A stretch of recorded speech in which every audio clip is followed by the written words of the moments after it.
Hello again, friends. This is Sharon from Mad Paper Crush. Welcome back to my channel. Okay, so in last week's video, we finished up the cover and started putting the pages together. Now, because that video had gotten kind of long, I didn't do kind of a full flip through, which is what I was kind of going to do. So I'm going to do that now, do a flip through of my journal, and then also just talk about some tips and things when using, working with these discs that I think would help you if you decided to do a journal this way. So if you remember from last week, we have some pockets here on the front to hold some ephemera with some great lace and things to give it some texture.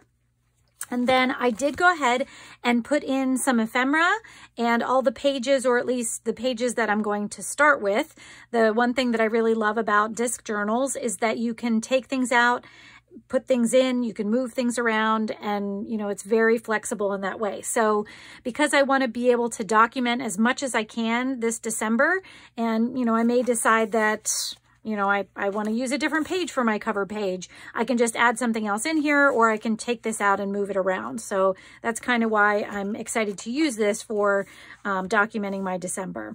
So on the front page here, I just added some note cards with some fun. This was a sales check that I put on the back of this one. And then I have this one, which is like a high school register, which I think is fun. You know, thinking about Santa looking over, you know, looking over the kids and seeing if they've been good. And then I also have this ticket in here. Now, I didn't do anything with this ticket yet, but I have pieces of ephemera that are just kind of all throughout here so that I can use them when I start to document and journal, you know, on my pages and things. So then I'm just going to flip through very easily, and you can see I have this nice bookmark here, which I love. So I can take this in and out and put it wherever I am during the month so that I can very quickly flip to it from the top of my journal to get to the page that I'm on. So if it's closed, I can see it right there. I can get right to the page that I'm on just by flipping open like that. And then I have lots of plain pages, and these will be plain until I start, you know, really doing some of my documenting. I love adding book pages in just because I think of these journals as, you know, kind of books. So these are always fun to have in there. This page I have a little pocket on, and so I just had a tag and another little note card that I thought would be fun to stick in here so that I can do some, you know, if I have a day where I need to do some quick documenting, I have some smaller journal spaces to do that on.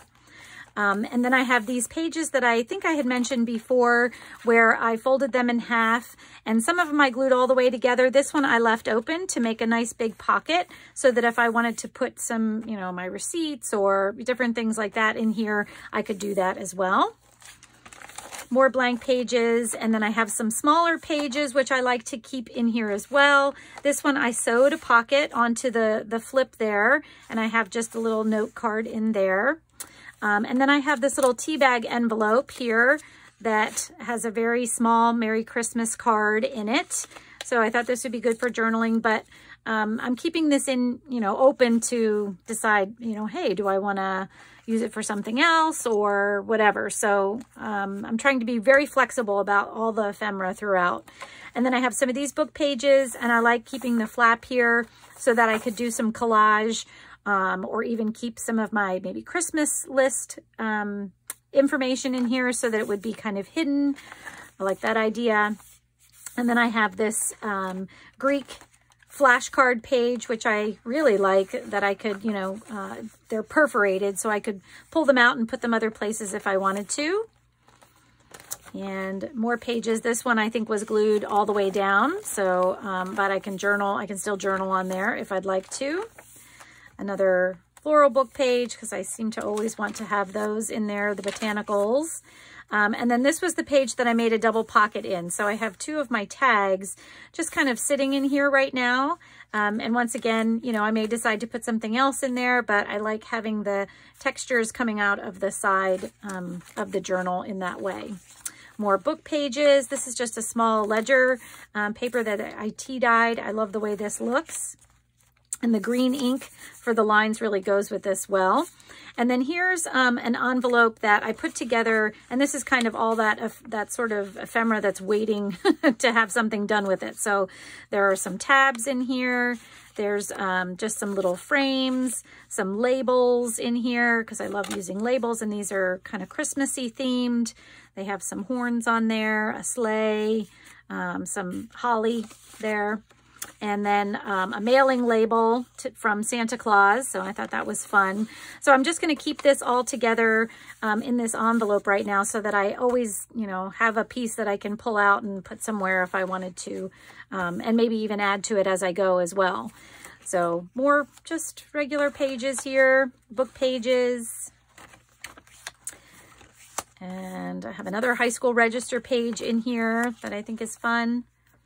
And then I have another pocket like I had done earlier in the book with 2 more note cards in there. So I really have a lot of places where I can do some journaling to really document my December. And I have these plain pages in here because I'm hoping to be able to actually do some writing journaling, but you know, who knows, depending on how the month goes, we'll see. And then this last page is also a pocket with some note cards in there and a fun bingo card in there. And then my pocket in the back, I have a little tag here that I haven't decorated yet. I'd like to put something in here, but I haven't put anything in there yet. But it fits just perfectly in this little coin envelope that I have. And then I have these playing cards in here and another note card. And these actually, the playing cards, you could actually write on the back of them as well. So that is my December journal all ready to go. And now let's just talk a little bit about these disc journals and just some tips that you might find helpful if you ever want to do one yourself. Okay, my first tip for making a junk journal style disc journal is to paint your discs. So most of the discs come in a lot of different colors. But don't feel like you're, you know, locked down to whatever color they come in. Now I took these white ones that I had and I just spray painted a hammered gold finish onto them.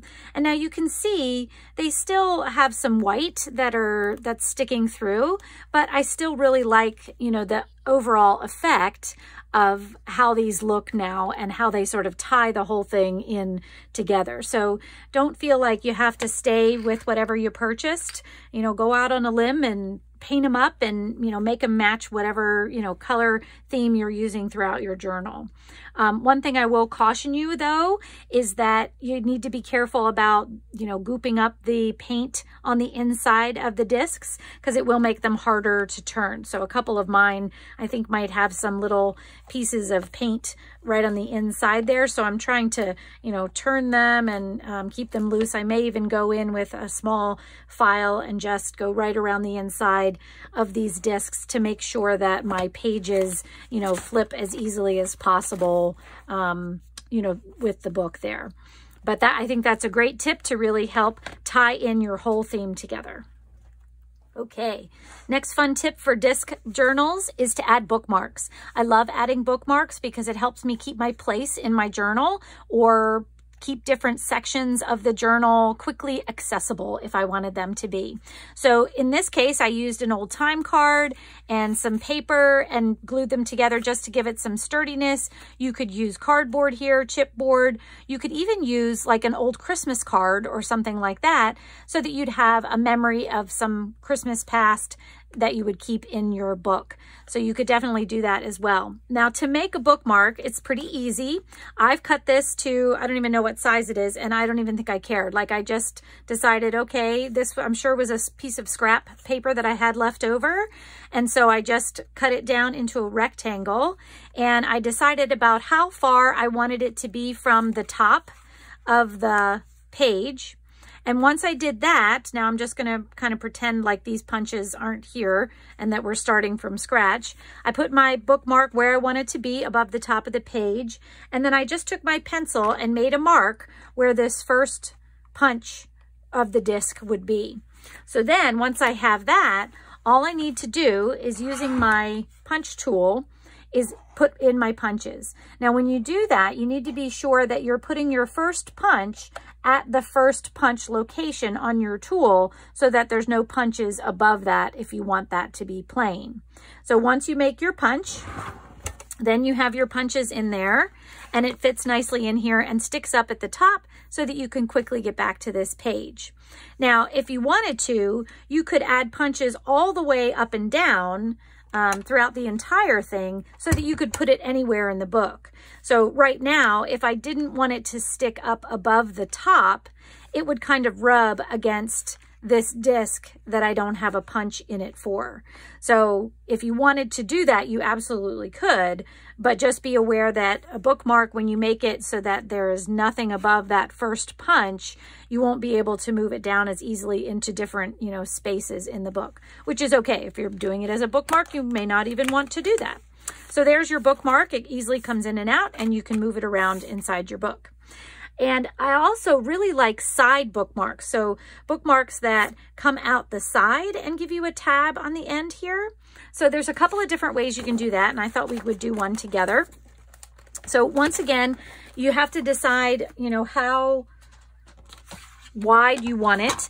And I think I want this one kind of thin. So this is, once again, just a leftover piece of cardstock.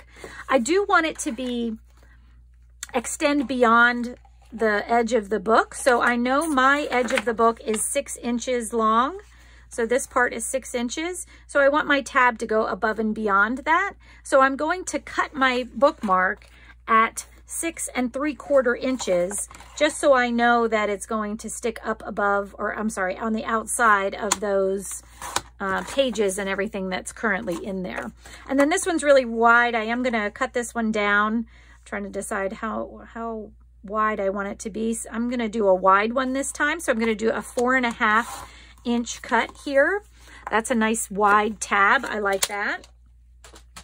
And then what you're going to do is you don't even need to measure within the book this time, because this is something that you want to be able to move up and down inside your discs. So all I'm going to do for this one is put it in here into a place where it's right in the middle of, I've centered it between the punches so that there's about the same amount of overlay on each side. So this one looks like I'm going to have 4 punches in it. So let me go ahead and do that. So you can see my 4 punches in there. Might be able to see it better against the black there. But now in my book, so if I was maybe journaling or something on this page, I could put this right in here. And you can see it sticks out over the end. Now, once again, you can do anything you'd like to your corners. You can make them into tabs. You could make it into a tag shape. You could just round the corners if you wanted. I think on this one, I'm going to use my chomper. And let's see, I think I'm going to use I think this is the cloud side. So I thought this would just be kind of a fun little decoration there on the side. So now I can put it all the way at the top if I wanted to. So if I wanted to be sure that, I could see it from the top, I could do that. Or I could move it down a little bit lower, or I could do it even right in the middle if I wanted to. So I like having those side bookmarks as well. And you all will have to excuse me. I just lost power in my house. I don't know what happened, but it came back on. So all I was saying was I like having these bookmarks that I can move around on the sides as well. And these are really fun if they are old Christmas cards and, postcards and different things like that as well. Okay, let's talk a little bit about doing pockets in a disc journal. Now, you could certainly do a pocket like you would in any other junk journal by gluing or sewing a piece of fabric or paper onto another, piece of paper that goes into the journal itself without a problem. I also like to make pockets like this, where I started with a piece of paper that was very long and folded it up. So this part is just folded so that it fits inside the journal to the right size.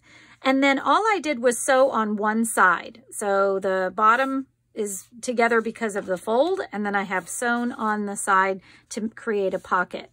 Now you could sew on this side as well, but you have to remember that the punch will punch through the strings if you punch after you sew. And if you sew after you punch, then you won't be able to get your discs in there. So you need to decide, you know, do you want to have holes in your strings and they may pull out or not? Because you definitely don't want to sew over the punch so that you won't be able to get it into the journal. Now, you could also glue. So you could just, you know, put a little bit of glue on each of these little pieces so that it is together before you put it in your journal. That would definitely work.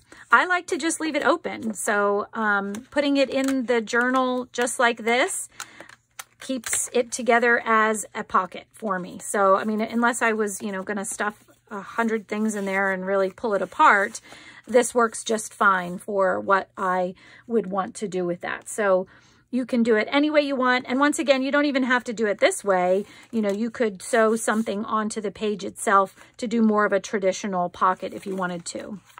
And I also did a pocket on this one. This piece of paper was long as well. I went ahead and sewed all 3 sides because nothing was going to be touching the punches. So I didn't need to worry about it on this kind of side pocket. So you should add lots of pockets in as well, but just be careful of your discs. And while we're on the topic of this sort of side pocket page that I made, this is your journal. Make sure you add all kinds of pages that you love. So don't think you're limited to, you know, a full size page that you would, you know, put in some other journals. And as a junk journaler, I'm sure you probably know that, but it's fun to add different, you know, types of pages in. So I kind of wanted to show you one that I made for us to put in. So I just cut this big circle out of some Christmassy paper, and I folded it, not even down the center. I just kind of folded it, you know, somewhere so that I'd have a nice big curve on this side. And then I went ahead and punched it. So now I have my discs in there. And once again, you could put this anywhere in here because I just put it in and punched it anywhere. But I love the shape of this. And I think that, you know, it adds that element of surprise as you're going through the book. So you're coming along and you have this great circle page here that kind of sets things off. And I could do something on the inside there. Of course, I could even, you know, make this into a pocket if I wanted to, or something like that. So don't be afraid to add lots of different size pages. They can be short pages this way. They can be short pages this way. They can be different shapes. Make sure you add all kinds of pages that really make you happy. Okay, let's talk for a minute about flips. So I love having flips inside my journal. You saw this if you watched the flip through, being able to kind of have hidden spaces where you can write inside, you know, or keep things, or just even just journal more or whatever. I love having flips. So if you have pages that are long, you can certainly fold them over to create flips. The one thing I would mention for a disc journal, like most journals, you want to keep the fold away from, you know, your binding, whatever that is. So for the discs here, you want to be sure that your fold doesn't completely overlap because you'll have problems when you try to open and close the book. So just make sure your fold leaves, you know, at least a ½ inch. This looks like more of an inch maybe that I left here, but just make sure your folds come over and leave you some space, you know, for your discs to move freely. Now, if you wanted to make a flip out of a piece of paper that you maybe are sewing on the edge or putting washi tape on the edge, you could do that too, but the same rule applies. So I don't really have one here, of course, off the top of my head here. We'll use our, if I was going to use, say, this as a flip in my journal and I wanted to connect it with washi tape, I could put washi tape on both sides here so that it creates a flip. But then I would want to be sure that it is short enough so that it doesn't get in the way of the discs. So that one's a pretty standard one to know, but flips are always fun to have in your books as well.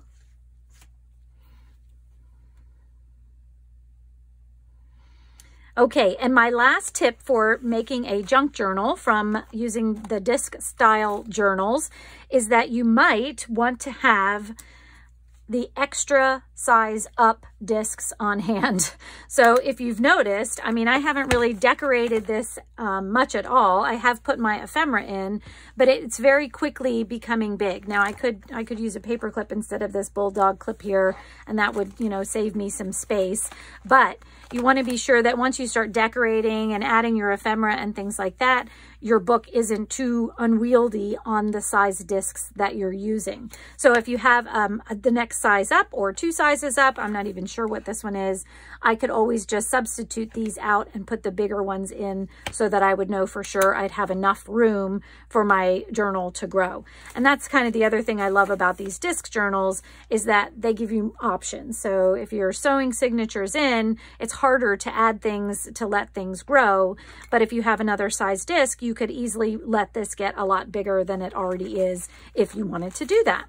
So those are my tips for creating a junk journal using a disc style binding system. I hope you enjoyed this video. If you did, please give me a thumbs up. And if you aren't subscribed to my channel, I hope that you'll do that today. For those of you in the United States, I hope you have a happy Thanksgiving on Thursday. I hope the rest of you have a wonderful, wonderful week, and I will see you in the next video. Thanks so much, friends. Bye-bye.